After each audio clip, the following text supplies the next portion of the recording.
Live, News 8 at 5 starts now.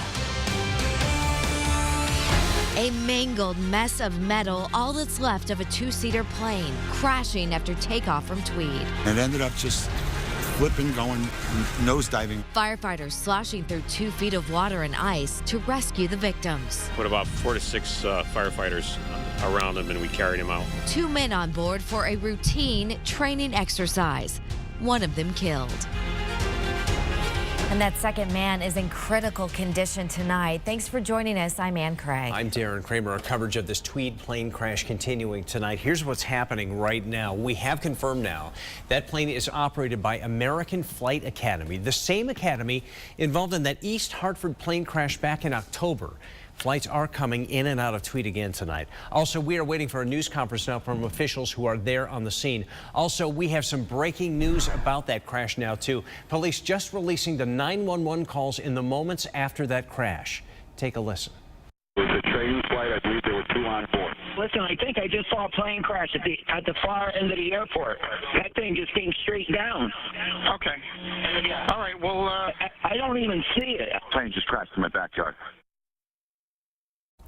Well, this crash happening right in the middle of a residential neighborhood. And to give you an idea of just where it happened, we have this map. You see East Haven here. Here's Tweed Airport. I'm just going to zoom in a little bit. You see the air runway right here? The crash happening just southeast of that runway on runway 2. That's right there on Rose's Farm Road. We have been covering this story all day from the very start with a push alert this morning and then 2.5 hours of live coverage.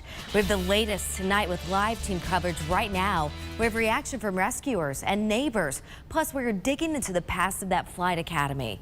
We begin tonight with News 8's Stephanie Simone. She is live in East Haven with the latest. Stephanie.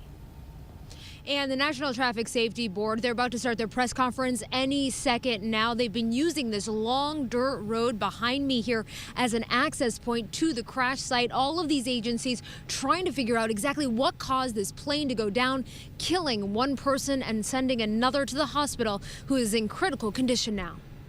Chief, just recommending manpower. Anything that's going to be able to get there is going to sink in the mud. Manpower and strength is all we need right now. A look at the mangled plane that crashed in East Haven. 2 feet of water, ice, and mud made conditions tough for first responders. Fire Chief Doug Jackson was one of the first to the victims. Yeah, the visibility was difficult just because the pampas grass here is approximately, I'd say, 8 to 10 feet in height. Investigators spent all day at the scene. Just before 10, airport authorities say a training flight from the Connecticut Flight Academy took off, and quickly they put out a mayday call. Turning around, it fell from the sky. Firefighters and police rushed into the field. A plane from above helped spot it, and because of the location, it took 15 minutes for help to arrive. For first responders, that's a long time. That must be difficult as a first responder to not be able to get to victims for 15 minutes. It's frustrating to actually, it took us a little extra time to find the aircraft where it was and then get to the victims, and then affect our rescue.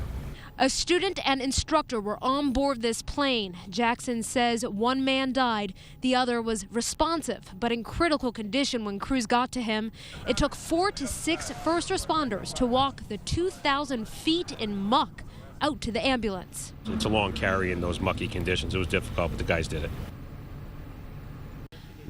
Now, they did do it, and that man is in critical condition at the hospital tonight. They did have to close down the airport for a short amount of time as they were getting to the scene and responding to the crash, but they did reopen after 1. Now, once again, the National Traffic Safety Board, they are about to brief the press any second now, and of course, we'll bring it to you as we get it. We are live in East Haven tonight. Stephanie Simone, back to you.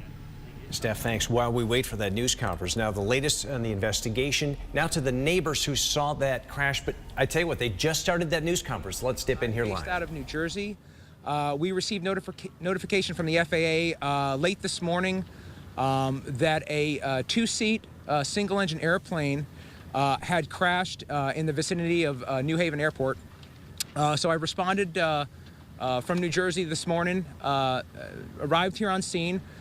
Met with FAA, met with East Haven Police Department and Fire Department, and have been working over the phone with the airplane's insurance company and the recovery company that insurance company has hired. That recovery company is based out of Delaware. They're coming up tomorrow, probably get here about noon, and they're going to recover the wreckage from the swamp, and then I'll follow it back to Delaware to do a further examination. We're sort of limited in what we can do at the swamp. We did hear that there were 2 on board, 1 deceased, 1 critically injured. And in a moment, I'll turn this over to Lieutenant Murgo of the East Haven Police Department. He has a name he can release to you. We always defer to law enforcement to do that. And then when we get it back to Delaware, I'll also be working with representatives from the aircraft manufacturer Piper and representatives from the engine manufacturer Lycoming. And so basically the first week will focus on documenting what we call the pilots, the machine, and the environment. We'll be looking at pilot recent and overall experience, aircraft recent and overall experience, and the environment, looking at weather data, radar data, getting the audio tapes from the tower here at New Haven Airport. Preliminarily, they reported that they were doing some practice takeoffs and landings here in the local traffic pattern. And shortly after takeoff, as they were planning to come around for landing anyways, they reported a generic emergency, a mayday, but they weren't specific. And in trying to get back to the airport, the aircraft nosed down into a swamp area. A preliminary report of our investigation should be on our website within 10 business days of the accident at ntsb.gov. And then during the following 6 to 12 months, as other reports come in, autopsy, toxicology, radar, audio, we compile a factual report. That then goes to our safety board, and they issue a final report with a probable cause. So that whole process is about 12 months. That said, I can take preliminary questions that you folks have, but first I'm going to turn it over to Lieutenant Murgo and let him release the names to you. My name is Lieutenant Joseph Murgo with the East Haven Police Department. I just have a brief update regarding the 2 occupants of the plane crash earlier today. The deceased has been identified as Pablo Campos Isona, date of birth of 6/29/1985. He is an East Haven resident. The second occupant has been positively identified. However, we are not going to be releasing the name pending notification of next of kin. That's all we really have for you at the moment.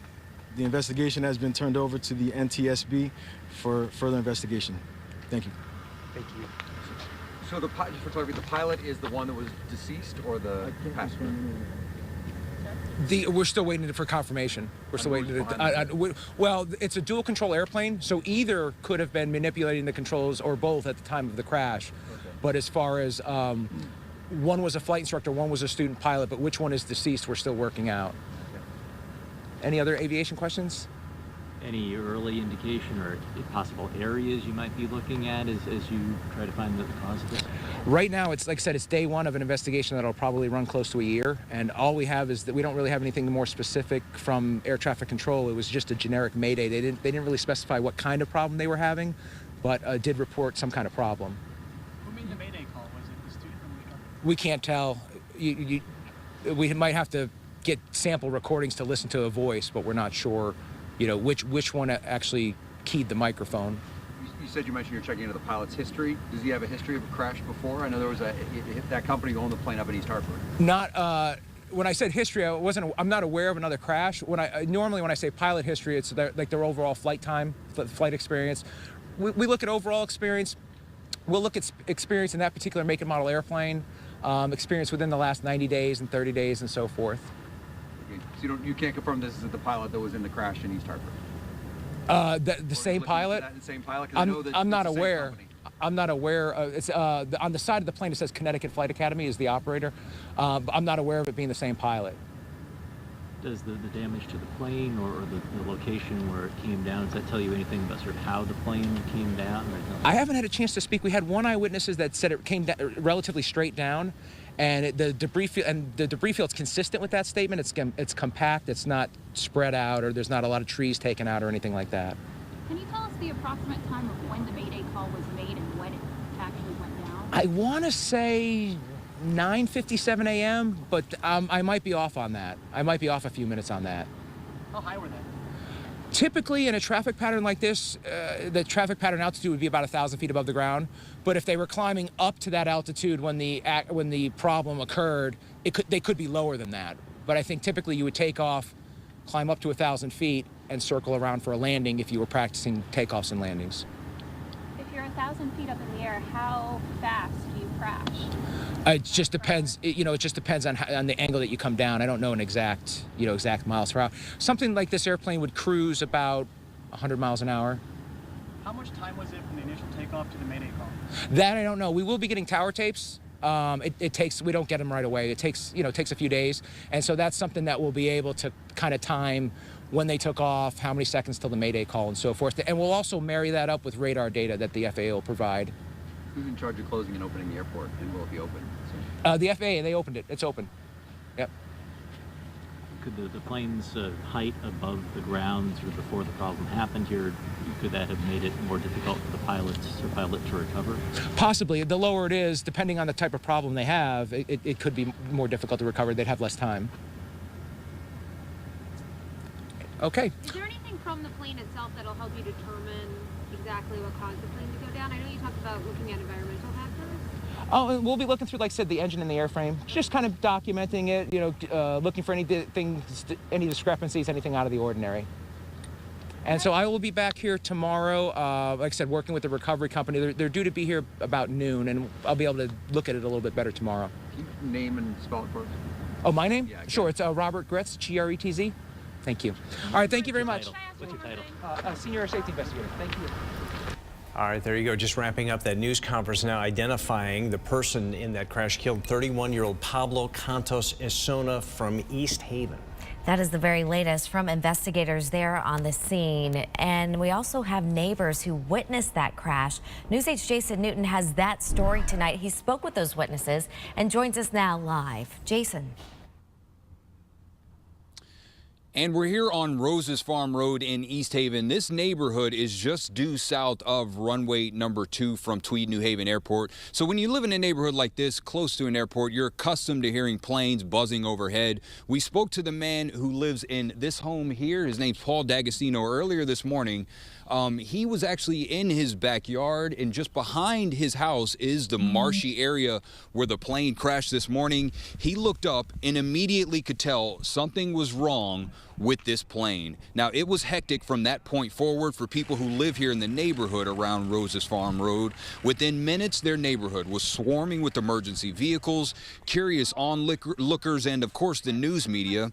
The best person to tell what happened was our eyewitness, Paul D'Agostino, who was outside. Here's what he had to say about the crash and the terrain where that plane went down. It tried to correct itself once, maybe twice, and now at this point it's east, and it ended up just flipping, going nose diving right into there's a big wetland back there. Got to be 500 acres of just wetland. It's a natural wetland from the sound that when the tides are high, empties out into there. It's inhabitable. I mean, you just don't go there on foot. You don't go there on a quad or a dirt bike. It's just impossible. I went as far as I possibly could when it happened on my tractor, and I ran on foot, and I didn't see anything. There was no smoke. There was no voices.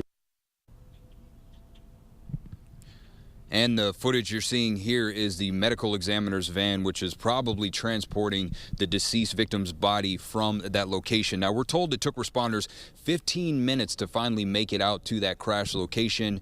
As you could tell from some of the footage that we've been showing, it's just tough terrain with very high grass and very muddy conditions for those first responders. That's the very latest, live from East Haven. Jason Newton, News 8. All right, Jason, thank you. Within minutes of that crash, Yale New Haven Hospital's elite SHARP team headed to that scene to help out the first responders. That as the surviving victim was taken to Yale New Haven Hospital. News 8's Jocelyn Mementa tonight is live at the hospital. And Jocelyn, first things first, what are you hearing about how that victim is doing right now? Well, right now, the patient's condition is critical. That hasn't changed since he was transported by ambulance here to the Yale New Haven Hospital Emergency Department. Time, especially crucial when responding to a plane crash. Among the emergency personnel, the well-trained SHARP team, dispatched by Yale New Haven Hospital, the only one of its kind in the state. We arrived at the edge of the water at the same time that the firefighters started bringing the two victims out. Dr. Sandy Bogutsky was one of 2 doctors on the scene. In the case this morning, the guys were exceedingly severely injured, and so some of the additional medications and equipment that we carry with us, we did use to try to support the survivor to get to the hospital. There were challenges. The challenges really were how critically injured the patients were, but the extrication through the water, which was anywhere from knee to thigh high and very hard going, so it took a lot of guys to carry each of the victims out. Mid-morning, the lone survivor was rushed to the emergency department of the trauma center. Once inside, a number of people are involved with the care of resuscitating the patient, doing procedures that are necessary, and then starting the process of investigating where the injuries might be. Dr. Andy Ulrich is vice chair of operations in the ED.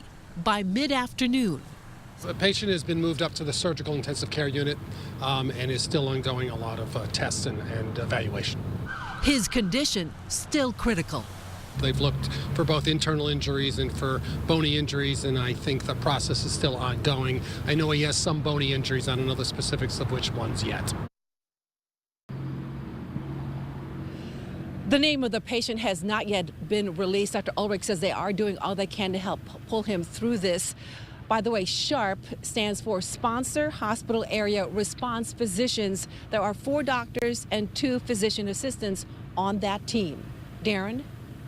All right, Jocelyn, thank you. Well, this is not the first deadly plane crash near Tweed. You'll remember back in August of 2013, a plane crashed into a house on Charter Oak Street in East Haven, killing the father and son on the plane and the 2 children inside the house. The NTSB investigation found in that case it was pilot error, failure to maintain airspeed in windy conditions. We'll be updating you throughout the next hour and a half with brand new information just as soon as we get it. And coming up tonight at 5:30, we're digging into the past of that flight academy. This is their 2nd deadly plane crash in just 4 months.